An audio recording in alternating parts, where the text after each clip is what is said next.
Brought to you by Agilus Diagnostics.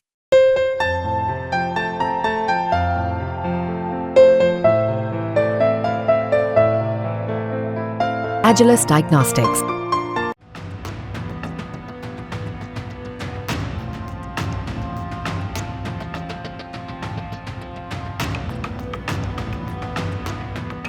Bangladesh में तख्ता पलट और भारी बवाल के बीच शेख हसीना इस्तीफा देकर भारत आ गई और अब क्या कुछ हो रहा है ये जानना बेहद दिलचस्प है। इस वक्त बताया जा रहा है कि शेख हसीना भारत में मौजूद है।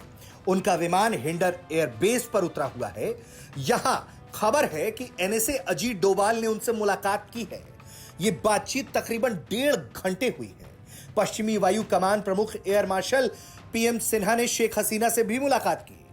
अब यह भी सामने आया है कि शेख हसीना के भारत आने से पहले राजधानी दिल्ली में एक बड़ी बैठक बुलाई गई थी। इस बैठक में रॉ चीफ एनएसए जैसे कद्दावर रणनीतिकार मौजूद थे।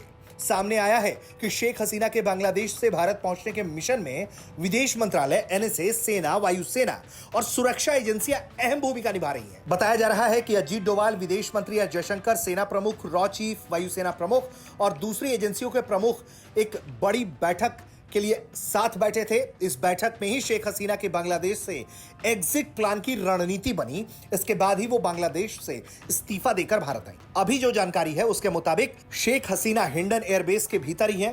वो उनका विमान उतर चुका है। बताया जा रहा है कि उन्हें एक सेफ हाउस में मूव किया गया है और उनकी सुरक्षा के लिए सेना के सबसे घातक कमांडो में से एक माने जाने वाले गरुड़ कमांडो को लगाया गया है। गरुड़ कमांडोज बेहद खतरनाक होते हैं और दुश्मनों का पल भर में सफाया कर सकते हैं। इसलिए गरुड़ कमांडो की निगरानी में बताया जा रहा है कि बांग्लादेश से आई शेख हसीना को सेफ हाउस में मूव किया गया है और गरुड़ कमांडो उनकी सुरक्षा की देखरेख कर रहे हैं। लगातार उस सेफ हाउस में शेख हसीना की बैठकें चल रही हैं, मुलाकात हो रही है। एनएसए अजीत डोभाल ने उनसे 1.5 घंटे तक बातचीत की है।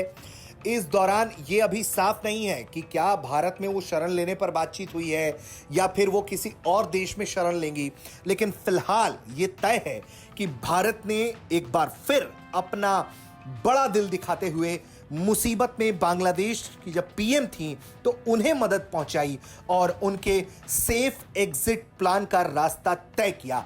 भले ही इस वक्त बांग्लादेश में सब कुछ अब सेना के हाथ में जा चुका है, वहां तख्ता पलट हो चुका है और अंतरिम सरकार अगले 48 घंटे में बनाने का वादा किया गया है, लेकिन इस वक्त शेख हसीना भारत में सुरक्षित स्थान पर रखी गई हैं और उनकी सुरक्षा में भारतीय सुरक्षा बल लगे हुए हैं। ब्यूरो रिपोर्ट, भारत तक।